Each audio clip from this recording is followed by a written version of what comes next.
Basically, essentially, I was able to buy the house and close on it when I was 19, like 5 months after like figuring out what real estate even was, which was amazing, right?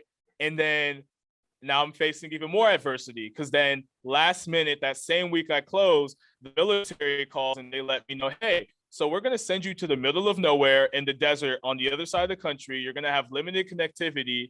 So you need to figure out your life between now and then because, needs of the Marine Corps comes first. How many weeks did they give you to figure that out? A week. Wow. Yeah. So at this point, right, I'm like, there's no way. Like I went through all of this to buy this house.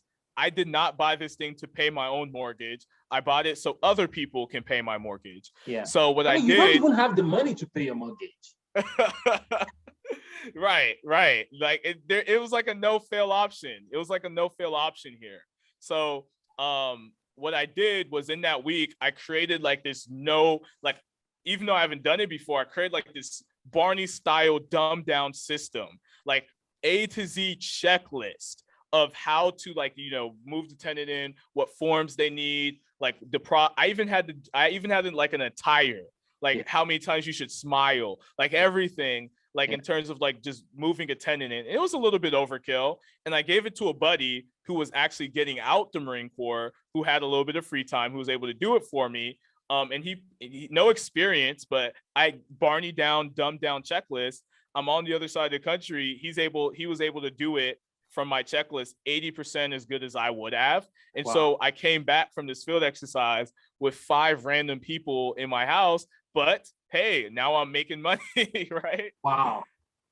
Yeah. Wow. That is so remarkable. So how did you made this checklist of like real estate or house hacking for dummies, and your body was able to run with it.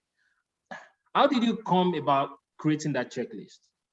So it goes back to the education, right? So like I bought this house. Yeah, I'm 19, or I was 19 at the time, but I'm not stupid. Like I know I have a good execution plan of what I'm doing. And it's like the military. You kind of get a plan, and maybe that plan doesn't all the way make sense. So you kind of formulate it in a way where it can you make sense out of it. Yeah. And so luckily he's a Marine too. So maybe if some things, I'm sure he didn't wear slacks and a polo shirt like I told him to, because he thought that was stupid.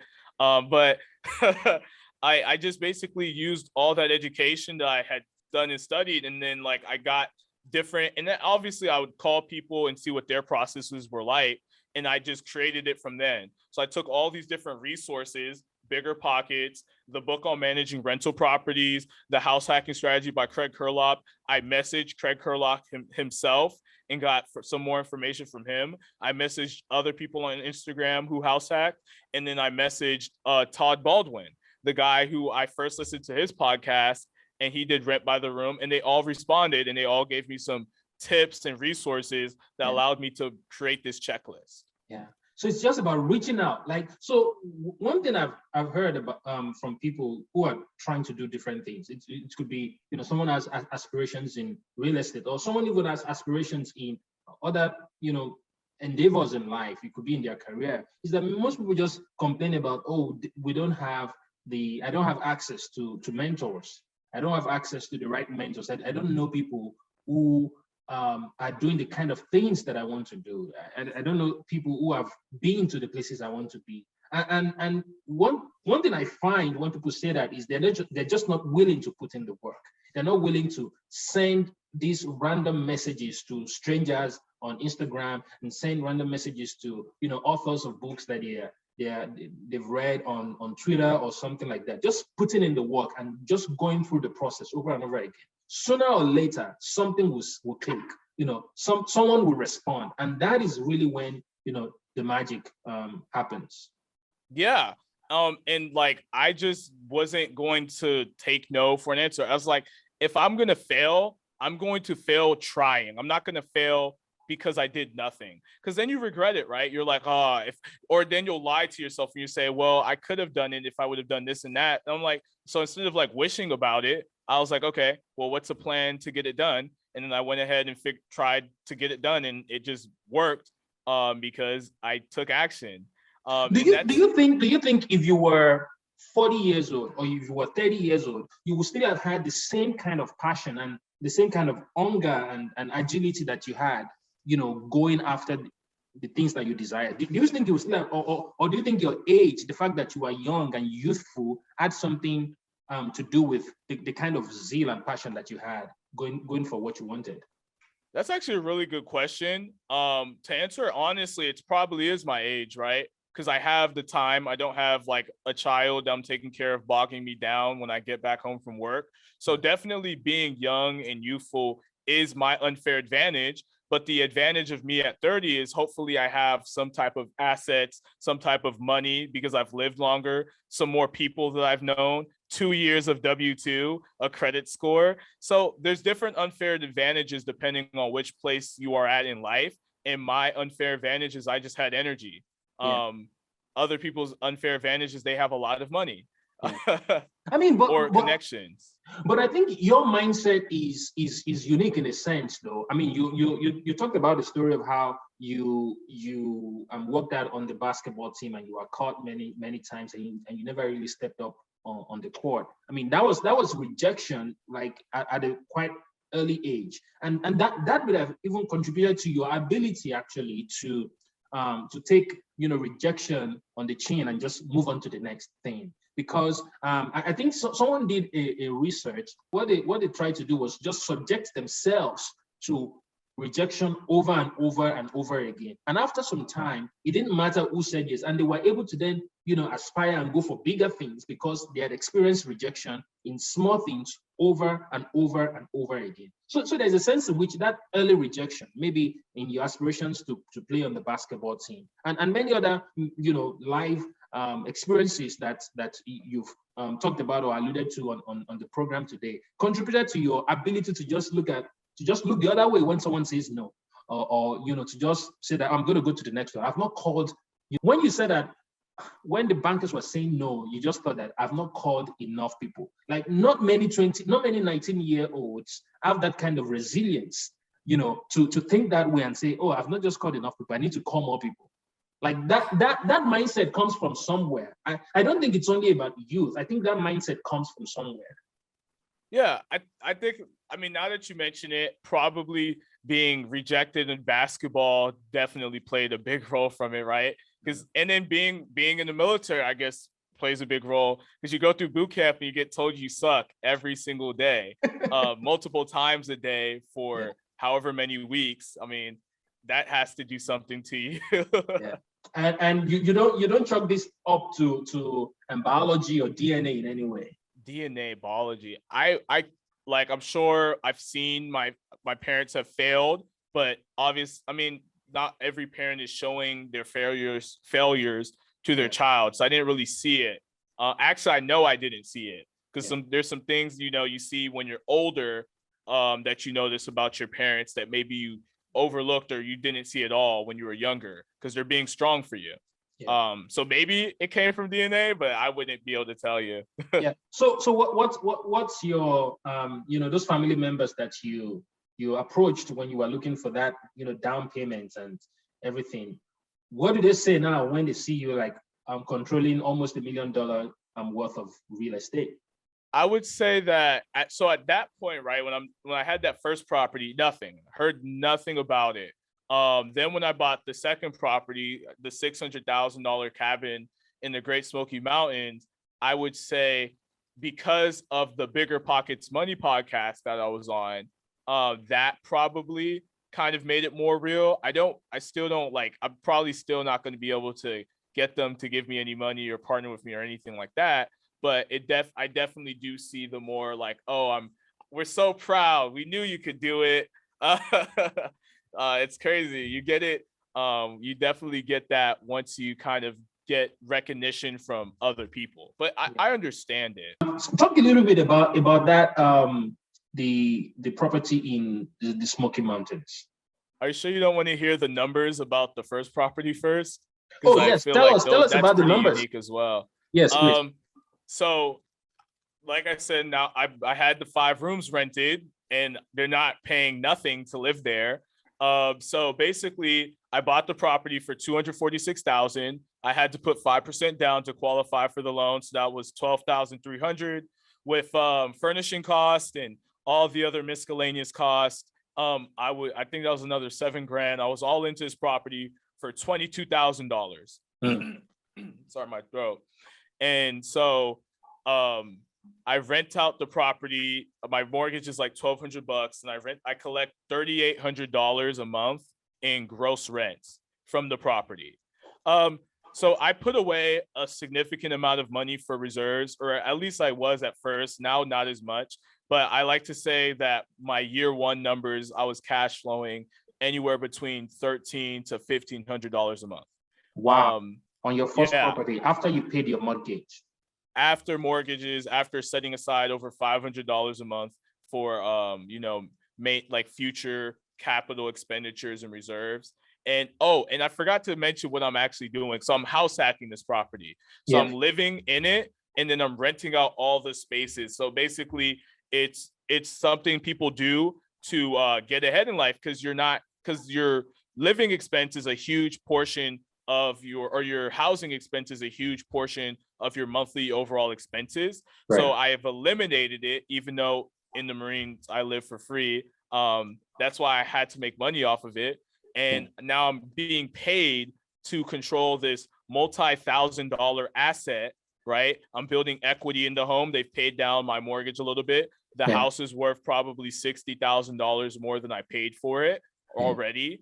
And I'm getting closer to that financial freedom number because of it, because that's like a over 70% return on investment. So this first year, when you are cash flowing about $1,300, $1,500 a month, you must have thought, is this even legal? I mean, from like you doubled your military income just like that. Like the amount of money flowing into your account must have felt a little bit surreal to you. Yeah, so it definitely gave me another perspective, right? Because before, when you listen to Bigger Pockets, they say a good deal is a 12% return and $100 a month. And I get why they say that, is because they want people to just get started and buy something. And like, to most people, that it's not going to change your life. So for me, that was when I listened to these podcasts, and that's the reason why I still listen to podcasts today, is because it shows you what's possible. So I heard in a podcast of someone else getting similar numbers. So now I know it's possible. So now I'm looking at how I can do the same.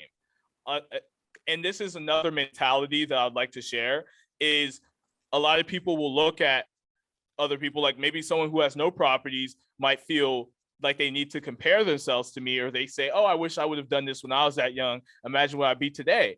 And like, I always tell people that you need to draw inspiration instead of comparing yourself to other people. So instead of comparing yourself to myself or you or someone who's making millions of dollars, don't do that. Don't compare yourself to other people. That's the thief of joy. You need to draw inspiration from other people and say, oh, well, this person did it with these circumstances. That means it's possible for me as well. So those are the things that I was doing and I learned. And that's how I was able to replicate it in my own life, and it worked, right? And that's how I figured out how to buy. We're going to talk about the next asset, the $600,000 mountain cabin, which even doubled that too as well, or is doubling that too as well in terms of income and things like that. Yeah, I just want to double click on what you just said right now, that it's very important that we don't compare ourselves. Our journeys would not be the same, but we can draw inspiration, like you said. We can find the principles in Jabbar's story. We can find the principle in Jabbar's investment story, in his life story, in his story with money, and apply it to our lives, irregardless of where we are in our own journey. It's finding the principle, finding the inspiration that really matters, and not comparing ourselves. So I think that was really powerful. So let's move on to this second property that like took things to a whole another level. Yeah. So I love that property because it's so nice looking, and I can't believe I own it. Yeah, I know. I just still can't believe it. But it's so basically now I've essentially got my first property, but now I'm not broke, right? I have reserves in place in case things go wrong, and I'm getting more money, but I'm like, I don't have enough money to buy another property with my own capital. So I was like, man, I really want to buy something, because what real estate people will find is an addiction. It's like you don't buy one property. I've never met someone to just only buy one unless they had like a horrible experience because they did something wrong themselves. Yeah. But so I'm like trying to figure it out, and I meet this guy because I'm still networking, right? I still reach out to people and message them.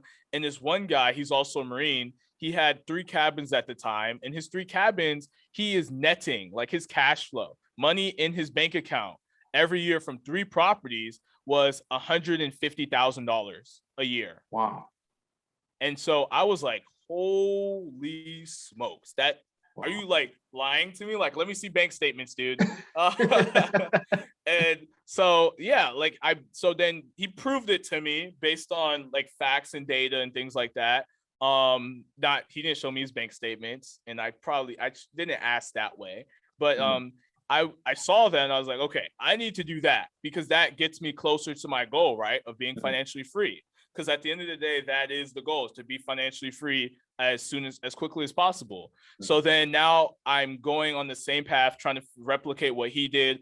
Same education process that I was doing for learning real estate in general, but now focused on short-term rentals. So I'm reaching out to people who are in the space. I'm reading the books. I'm watching YouTube videos. I'm attending the online events and things of that nature, and just trying to figure out how to buy these properties. So I look at that same market he was investing in, and I get sticker shock, because my first house was only $246,000, and I thought that was a huge beast to climb. Now price tags, I'm looking at $600,000 homes, $700,000 homes, $1 million homes, and like, you know, at first it kind of like shakes you a bit. I'm like, wow, I do not have the money at all. Like it would take me years to buy this thing myself, and I definitely can't qualify for the loan because I just got one. It's just not happening. Yeah. So then I recognized, I was like, okay, I don't have the money. I can't qualify for the loan. How can I still buy this thing?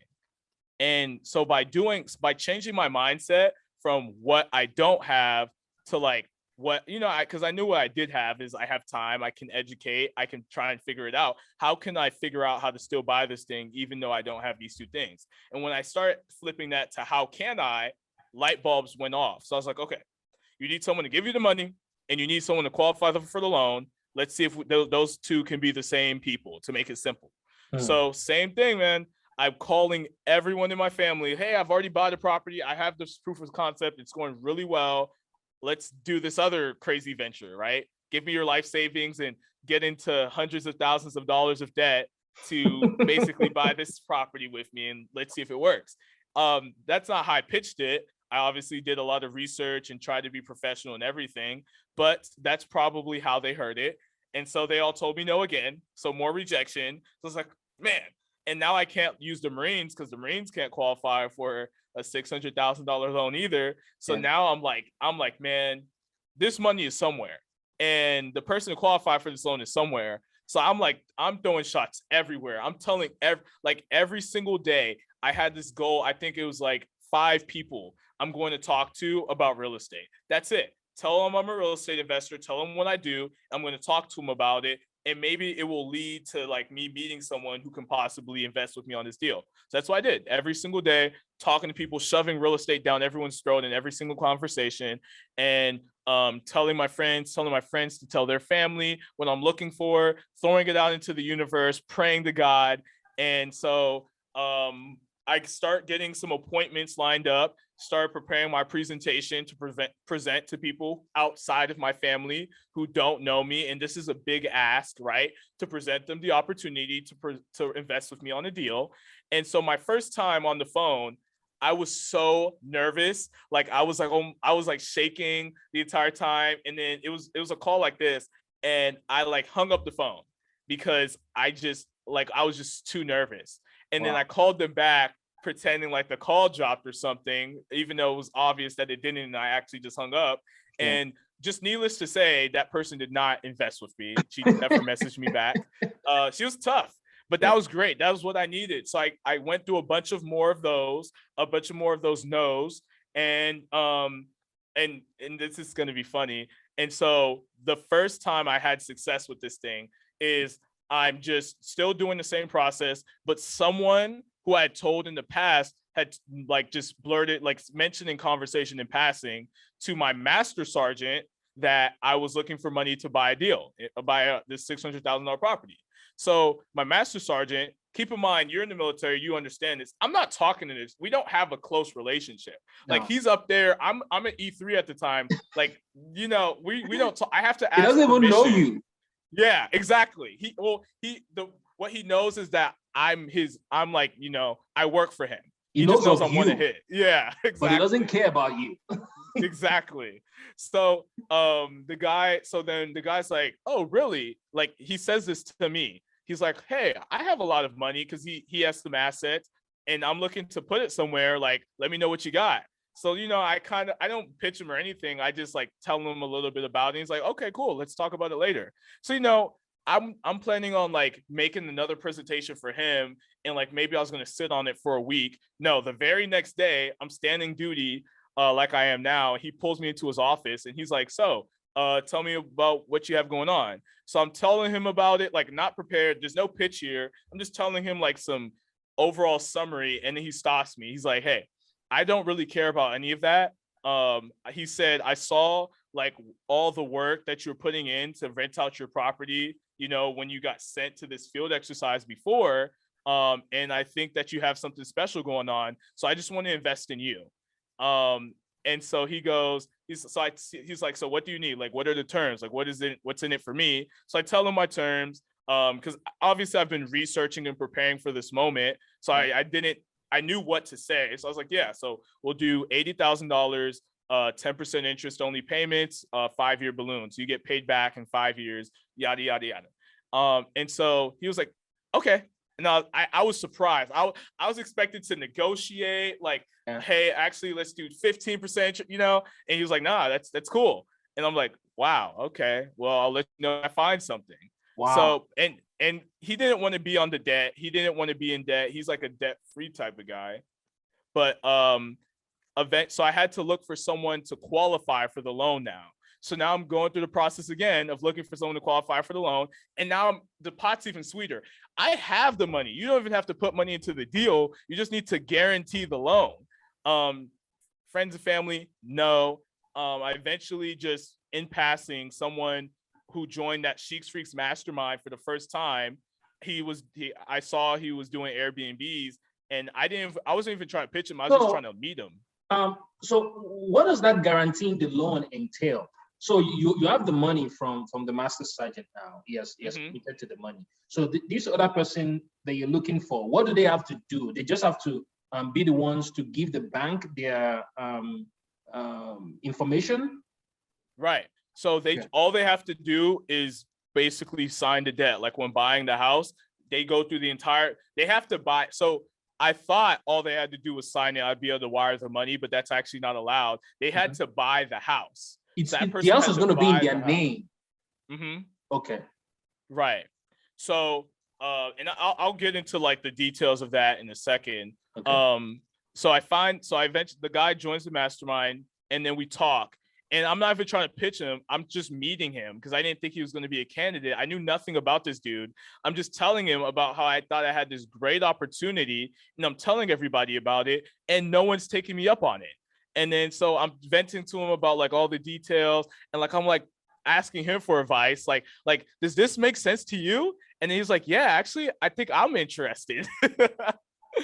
And so I'm like, wow. And I'm like, wow. Like, I mean, I'm shocked.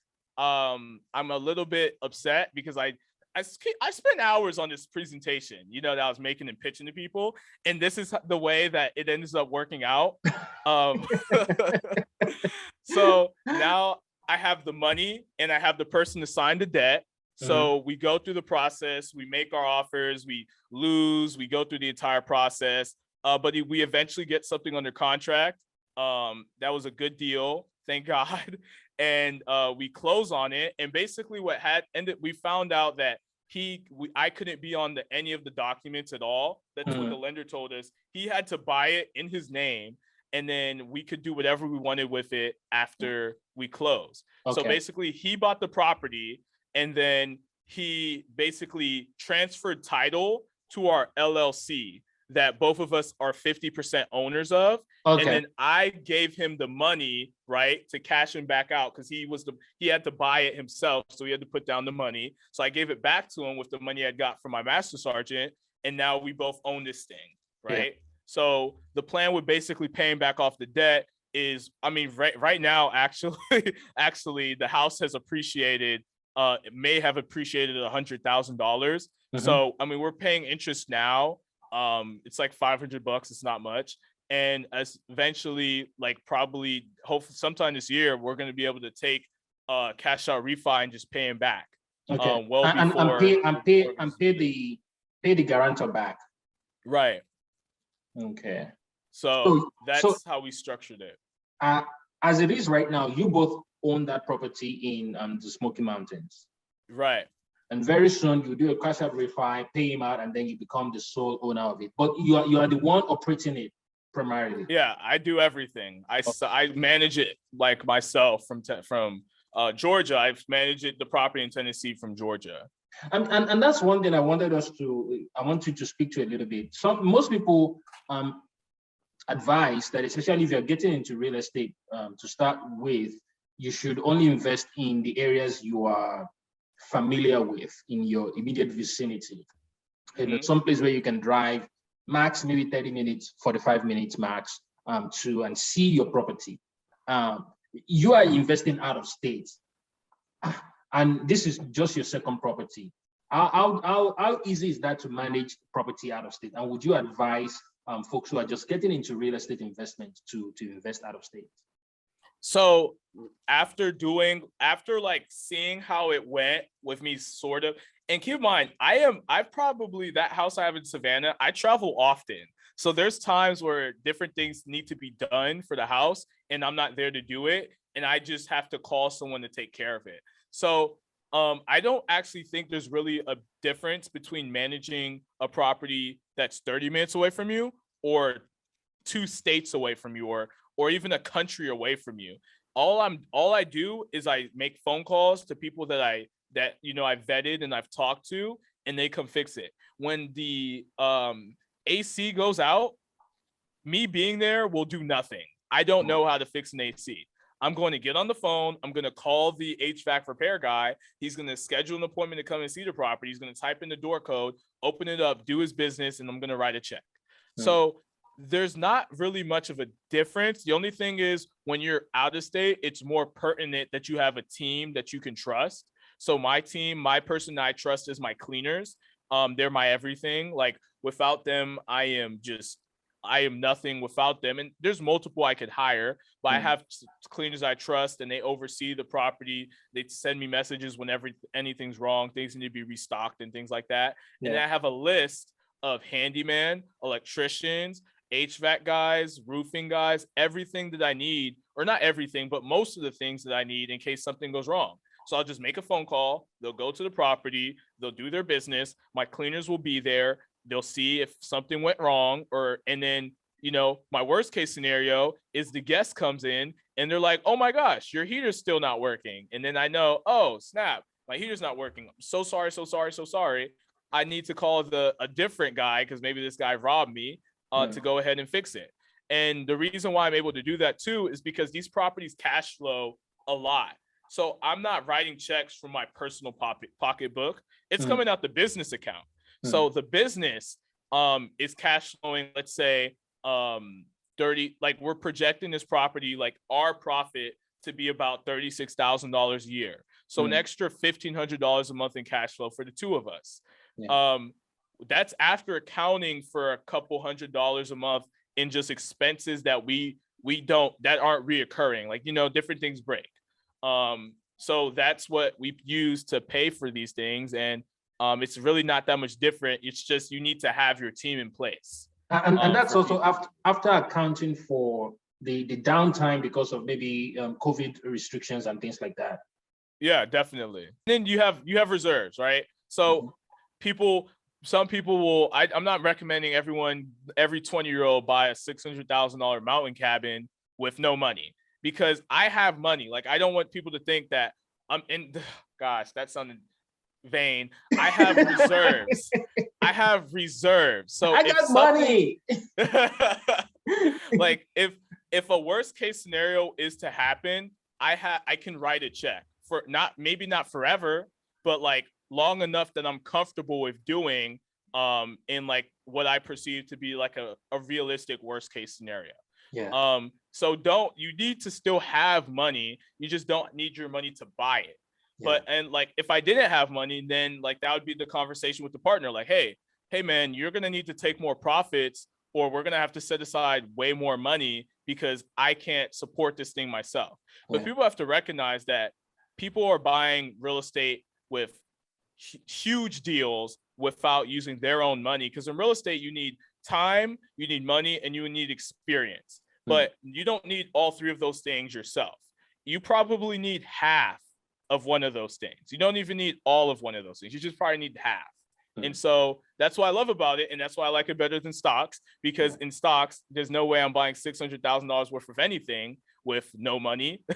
And there's no way I can pull all these different strings together. I need my own capital. But real estate, you can pull all these pieces of the recipe that you need and mix it up. And now you have your dish. Yeah. Voila.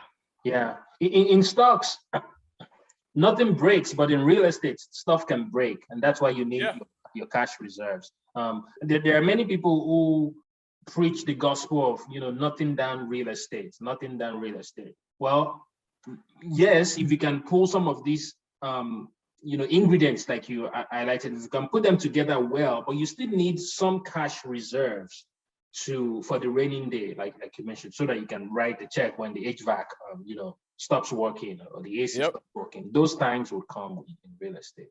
Wow. Yeah, being a paycheck to paycheck landlord is probably the scariest thing ever. You need some money set aside. Yeah. All right. So now you have two properties. You have almost $1 million in real estate that you are controlling. This is remarkable, and congratulations. And you are an inspiration to me. You're an inspiration to many people, and you've really challenged us on sharing your story, and it's very remarkable. So what are you setting your eyes on for the next couple years? What's the next goal that Jabbar is trying to accomplish? Yeah, so now I think I look at like the whole financial freedom, financial success in a couple different ways. So I believe this is just what I follow. First, you kind of have to get that for yourself, because like it's hard to help others when you don't have your house in order. So for right now, I'm focused on getting like that financial freedom for myself, and I really don't need much. But I guess I'm pushing it because like my next acquisition will put me at that financial freedom where I have enough money to support myself from my investments. And then so I'm trying to 2x that, trying to get at least 2 times what I need. Things happen. And then you get like even more financially successful to where I can help take care of my parents, take care of my friends and family and things like that. Just to clarify a little bit, if you need 40,000 to sustain your level of living for a year, you're saying that you want to be able to generate 80,000 from your real estate investments as profit for you. That's like your next goal. Right. And obviously I have no clue what regular expenses are being in the military, because a lot of things are taken care of. But so I have an idea of what that is. So the goal for this year is $10,000 a month in passive income. Yeah. And so then the next level I talked about is taking care of your family. So I can't do that with just $10,000 a month. I'll need more than that, but I'll figure that out once I take care of myself. Yeah. And then the third goal is like being able to give freely and start to leave a level of impact with your finances for others. And so that's like the bigger overarching goal, where it's like, I want to be able to support kids who are abused, people who are in abused households, people who don't have the same level of opportunities because they're in certain demographics, like poverty and things like that, kids specifically. So causes that you believe in, I want to be able to support with my time and my finances. And being financially free allows me to do both of those things. And obviously I get to be like Phil right at some point where I get to live a happy, more fulfilling life where I now my problems are only the problems that money can't solve, which that's like a more internal battle, which I think is a lot better.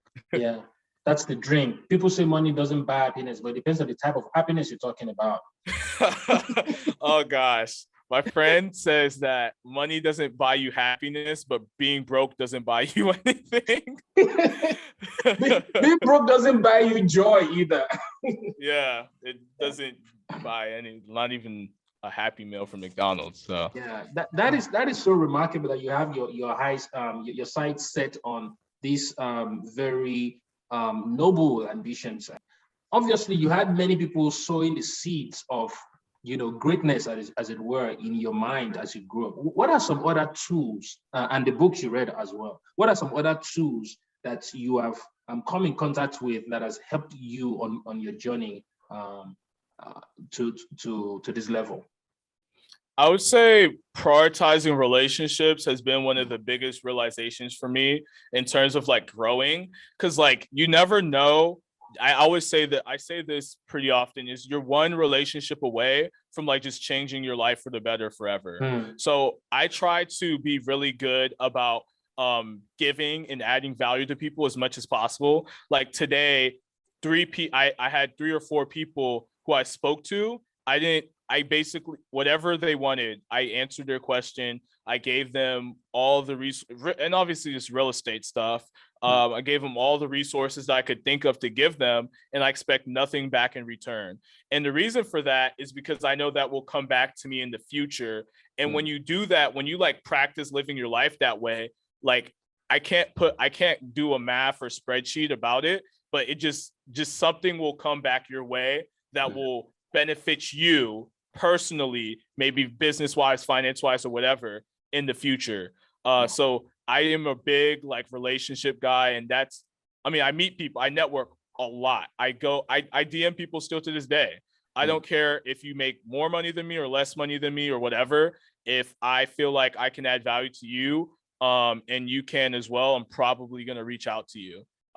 Because obviously I'm not reaching out to someone who I know won't reach back, because I'm aware that they have like an assistant who was not going to let me get to them. But that's not the case for actually, surprisingly, most people, like even celebrities. So that is one thing I've learned, and people think like it's super underrated. And a book I recommend for people to read to understand that more it's called The Go-Giver, by Bob Berg, and it basically goes into greater detail, and it breaks it down in a way that like you'll read it and you'll be like, wow, like that, like you'll live differently if you read it and like understand and internalize it.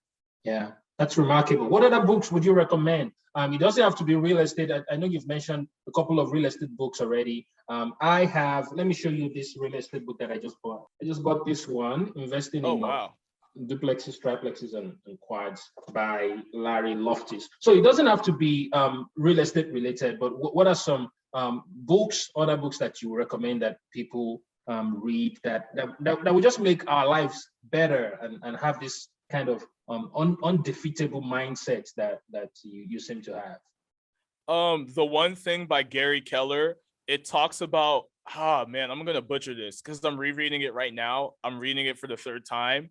It talks about reaching like another level of achievement. So you have what you can achieve right now, the way you are currently, what you think you might be able to achieve, and then there's another level past that, and you're trying to unlock that. Basically, you're like, and he puts in a way, and I'm not saying it right. Someone who's read it will know exactly what I'm talking about. But this next level of achievement is where you should set your goals. Your goals shouldn't be what you even think. So like I don't know if you've heard of 10x. Grant Cardone talks about 10xing. You like make a goal. Like let's say your goal is $10,000 or $10,000 a month in cash flow. Grant Cardone says 10x it, make $100,000, and that should be your bar. Because even if you get to half of that, that's you didn't think when you were setting that $10,000 a month goal that you could get there, but then now like you're at $50,000, even though you didn't hit $100,000, you're like so much further ahead. So it's the one thing basically talks about that,